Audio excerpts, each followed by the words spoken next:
देश को नहीं टूटने देना, देश को नहीं, किसी भी हालत में देश पे आंच नहीं आनी चाहिए। ये लोग देश के साथ खिलवाड़ कर रहे हैं, ये लोग संविधान के साथ खिलवाड़ कह रहे हैं, हम यूनिफाई करना चाहते हैं। तो इसका मतलब उस प्रधानमंत्री ने 8 साल में कोई काम नहीं किया, 8 साल खराब कर दिए। बताओ, विवेक अग्निहोत्री के चरणों में उनको शरण लेनी पड़ रही है, बचा लो बचा लो बचा लो।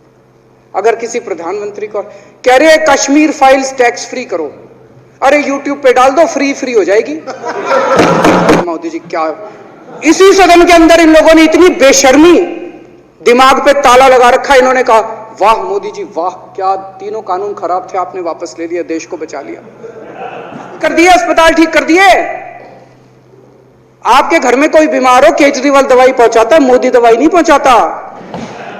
और जो भी करना हो, कम से कम यार ये पिक्चर का प्रमोशन करना तो बंद करो, गंदे लगते हो तुम लोग, अच्छी शोभा नहीं देता आप लोगों को यार। आप फांसी दी गई थी, उन्होंने देश को आजाद कराने के लिए सबसे बड़ी शहादत दी। अध्यक्ष महोदय, मुझे बेहद खुशी है कि वैसे तो हम सब लोग सभी शहीदों को नमन करते हैं, सभी स्वतंत्रता सेनानियों का आदर करते हैं, लेकिन उन सभी स्वतंत्रता सेनानियों में एक तरह से 2 चमकते सितारे हैं, बाबा साहब अम्बेडकर और भगत सिंह। दिल्ली सरकार ने ये निर्णय लिया है कि बाबा साहब अम्बेडकर और भगत सिंह जी की तस्वीरें सभी दिल्ली सरकार के दफ्तरों में लगाई जाएंगी। कुछ दिन पहले पंजाब सरकार ने भी ये निर्णय लिया है कि पंजाब सरकार के भी सभी दफ्तरों में भगत सिंह और बाबा साहब अम्बेडकर की तस्वीरें लगाई जाएंगी। जब से ये ऐलान किया गया है, मैं तो सोच रहा था कि हमारे विपक्ष के साथी इसके ऊपर हमें बधाई देंगे, तारीफ करेंगे कि बहुत अच्छा निर्णय लिया गया। शुक्रिया।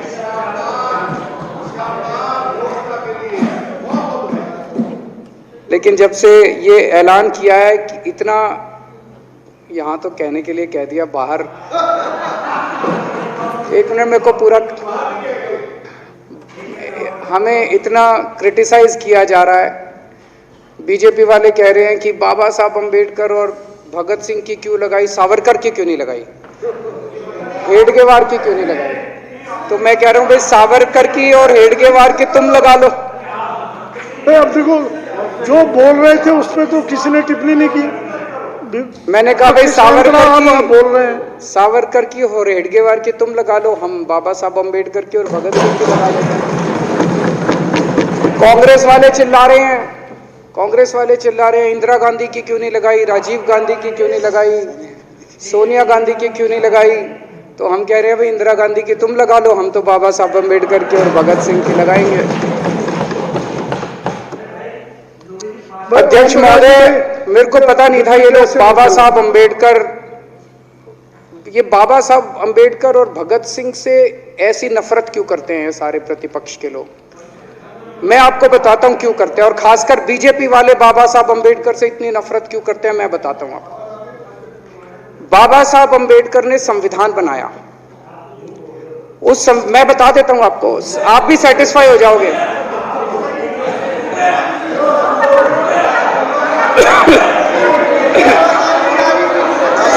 सुन के चले जाना, सुन के चले जाना। बाबा साहब का नाम आपने काट दिया, बाबा साहब का नाम सुनते ही वॉकआउट कर गए।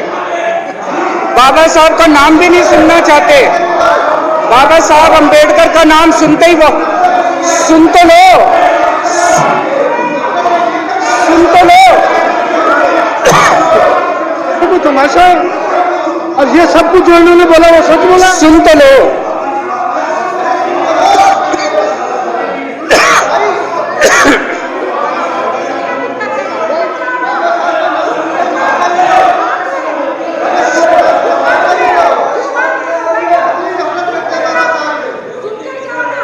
बाबा साहब अम्बेडकर ने, सदस्यों से प्रार्थना कर रहा हूं, अध्यक्ष महोदय, बाबा साहब अम्बेडकर ने, मुख्यमंत्री जी बोल रहे हैं, डिस्टर्ब ना करें प्लीज।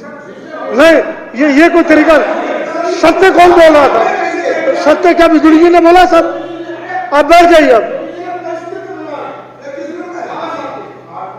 बाबा साहब अंबेडकर ने देश का संविधान बनाया। संविधान में लिखा उन्होंने कि भारत के अंदर जनतंत्र होगा। इस जनतंत्र के अंदर चुनाव होंगे। चुनाव में जनता वोट डालेगी। वोट डाल के जनता अपनी सरकार चुनेगी। वो सरकार लोगों के सपनों को पूरा करने के लिए काम करेगी। बीजेपी को ये पसंद नहीं है। बीजेपी नहीं चाहती चुनाव हो। बीजेपी चाहती है कि चुनाव खत्म हो जाए। चुनाव होने ही नहीं चाहिए। चुनाव गंदी बात है इनके हिसाब से। चुनाव गलत बात है इनके हिसाब से। एमसीडी के अंदर 15 साल इन्होंने जम के लूटा।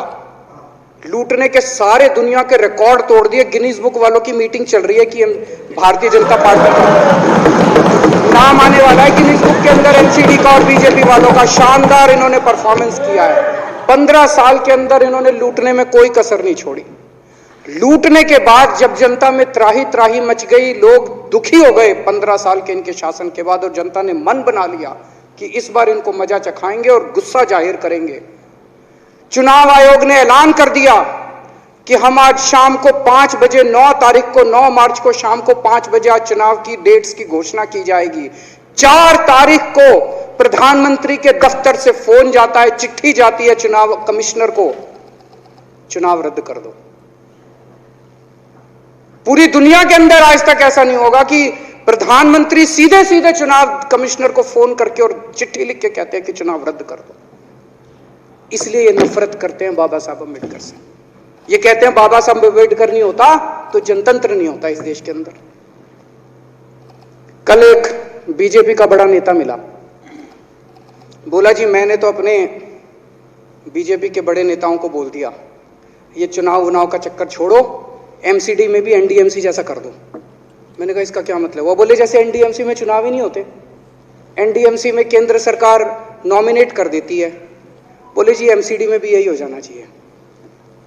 अध्यक्ष महोदय, इनका बस चलना इस देश के अंदर सारे राज्यों में और देश में चुनाव कराना बंद कर दें। इसलिए ये नफरत करते हैं, इसलिए बाबा साहब अंबेडकर से नफरत करते हैं ये लोग। बाबा साहब अंबेडकर चुनाव की प्रक्रिया रख के गए थे, इनका बस चले तो ये चुनाव कराना बंद कर दे। कह रहे हैं हम तीनों एमसीडी को यूनिफाई करना चाहते हैं। अरे 7 साल थे तुम्हारे पास, सो रहे थे क्या 7 साल से? कहां थे तुम लोग 7 साल से? क्यों नहीं तुम लोगों ने क्यों नहीं तुम लोग यूनिफाई करने के लिए पैसे चाहिए? क्यों नहीं तुम लोगों ने यूनिफाई किया 7 साल से?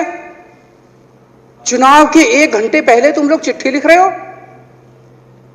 अब सो के जागे हो कि अब यूनिफाई करोगे। तो यूनिफाई नहीं करना, चुनाव टालने हैं, क्योंकि हार रहे हैं। मेरी हाथ जोड़ के विनती है, हार जीत लगी रहती है। कभी ये पार्टी हारती है, कभी वो पार्टी हारती है, कभी आज बीजेपी हारती है, कभी आम आदमी पार्टी भी हारती है, कभी कांग्रेस हारती है।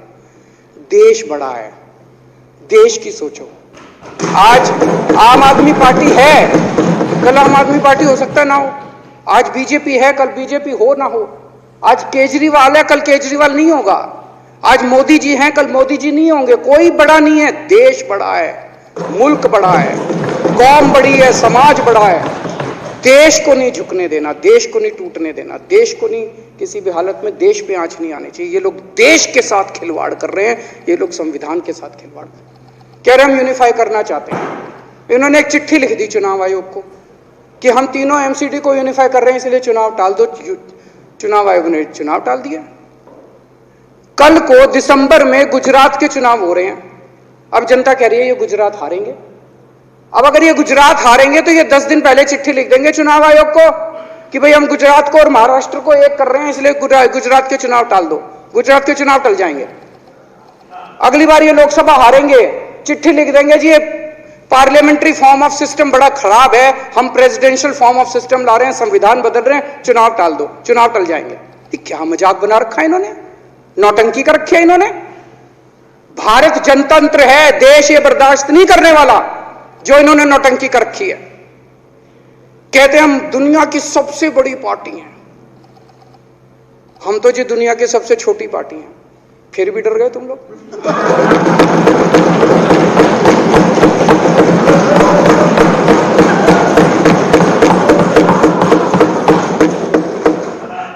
दुनिया की सबसे बड़ी पार्टी दुनिया की सबसे छोटी पार्टी से डर के भाग गई।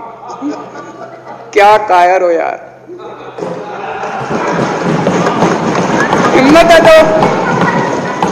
हिम्मत है तो चुनाव लड़के दिखाओ बीजेपी वालों, मान जाएंगे तुम। हिम्मत है तो चुनाव लड़के दिखाओ। कहते हो 56 इंच का सीना है, नहीं तो मान लो 56 इंच का सीना नहीं है, झूठ। नहीं तो मान लो कुर्ते के नीचे 56 इंच का सीना नहीं है, झूठ है ये। कल मैंने देखा, आपको भी बुरा लगा, मैं आपके कमरे में जब चाय पीने आया, आपने मेरे साथ अपना दुख शेयर किया कि जब एलजी साहब ने भाषण शुरू किया, ये सारे खड़े हो गए नारे लगाने। क्या कश्मीर फाइल्स टैक्स फ्री करो, और पीछे से 2 जने कह रहे थे दारू की दुकानें बंद करो। अब इनको भी नहीं पता आज नारे किस चीज के लगाने। ऊपर से आया तो था ऊपर से आया तो था, तो 2 जने कह रहे थे दारू की दुकान बंद करो, आगे वाले कह रहे थे कश्मीर फाइल्स टैक्स फ्री करो, फिर दूसरे वाले ने कहा आज कश्मीर वाला नारा लगाना है। तो जैसे रैलियां होती हैं, उसमें कुछ टीवी वाले माइक लगा देते हैं कि हाँ जी किस लिए आए हो, तो वो यूं यूं देखता है किस लिए।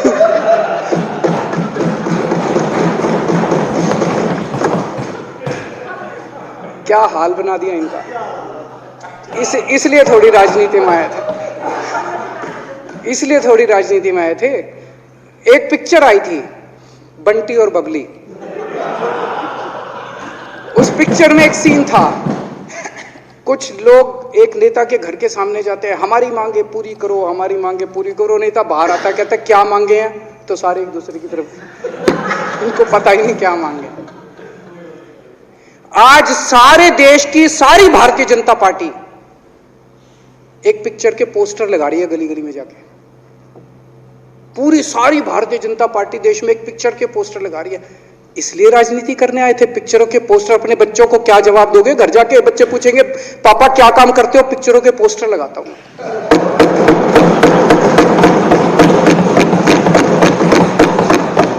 8 साल केंद्र सरकार चलाने के बाद अगर किसी देश के प्रधानमंत्री को विवेक अग्निहोत्री के चरणों में शरण लेनी पड़े, तो इसका मतलब उस प्रधानमंत्री ने 8 साल में कोई काम नहीं किया।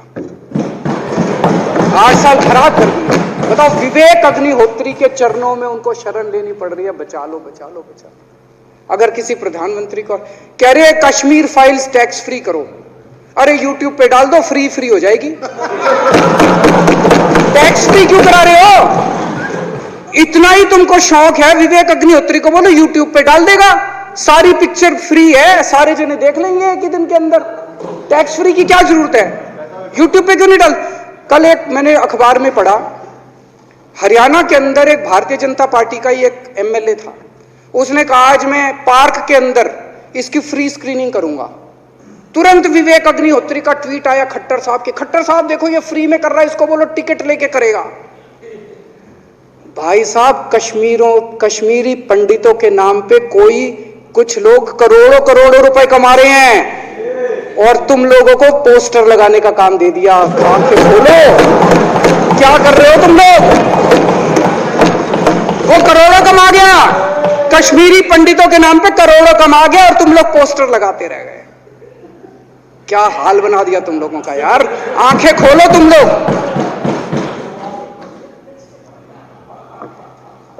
भेड़ बकरियों की तरह हाँक रखा है पूरे बीजेपी वालों को, भेड़ बकरियों की तरह हाँक रहे हैं। एक दिन बोले 3 का कृषि कानून लेके आए हैं, बहुत शानदार है, और फिर नीचे मैसेज आया भाई सारे जने तारीफ करो मोदी जी की। सारे बोले वाह मोदी जी वाह, क्या मास्टर स्ट्रोक है। और मेरे को याद है इसी सदन के अंदर इन लोगों ने उन 3 कानूनों की खूब तारीफ की थी, बोले क्या मास्टर स्ट्रोक है और क्या शानदार कानून लेके आए।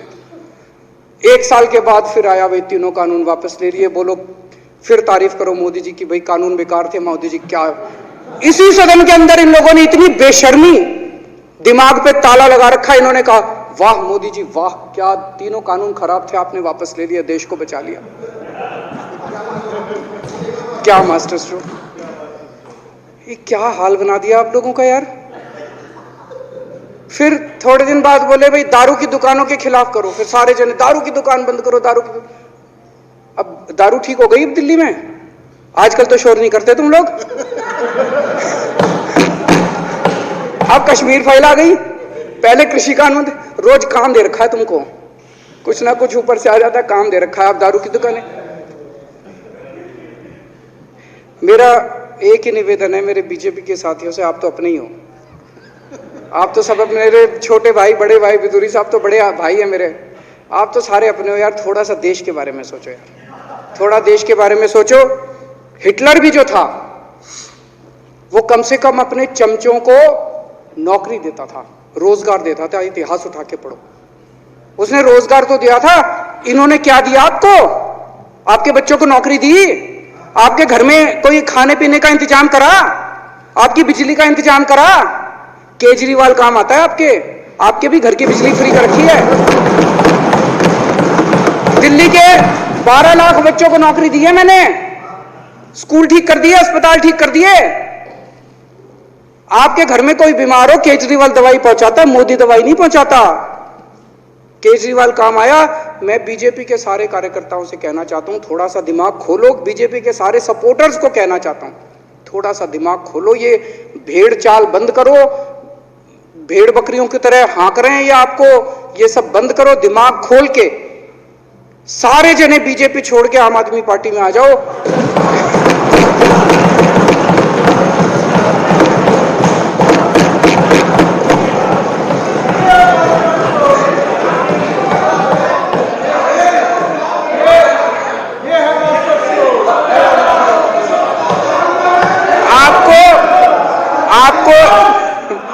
आपको इज्जत मिलेगी, सम्मान मिलेगा। आपसे कतई झूठे नारे नहीं लगवाएंगे। राष्ट्र निर्माण में आपको साथ लेंगे हम, राष्ट्र निर्माण करेंगे आपके साथ मिलकर। ये पोस्टर भी नहीं लगवाएंगे झूठी फिल्मों के। और जो भी करना हो, कम से कम यार ये पिक्चर का प्रमोशन करना तो बंद करो। ये गंदे लगते हो तुम लोग, अच्छी शोभा नहीं देता आप लोगों को यार। आप अच्छे आदमी हो, कुछ करने आए थे राजनीति में, कहां पिक्चर के पोस्टर और प्रमोशन करने में लगा दिया। कल एलजी साहब की स्पीच पूरे देश ने सुनी। एलजी साहब को एक तरह से केंद्र सरकार का नुमाइंदा माना जाता है। एलजी साहब ने भी हमारी सरकार की कितनी तारीफ करी। 50% जीडीपी 5 साल के अंदर बढ़ गया। भारत में आज तक कभी किसी राज्य का नहीं बढ़ा। इतने शानदार काम दिल्ली सरकार ने किए हैं कि केंद्र सरकार द्वारा नियुक्त एलजी साहब ने भी दूसरी सरकार की, आम आदमी पार्टी की सरकार की भूरी भूरी शब्दों में तारीफ की। मैं एलजी साहब का बहुत बहुत शुक्रिया अदा करना चाहता हूं और इस धन्यवाद प्रस्ताव का समर्थन करता हूं।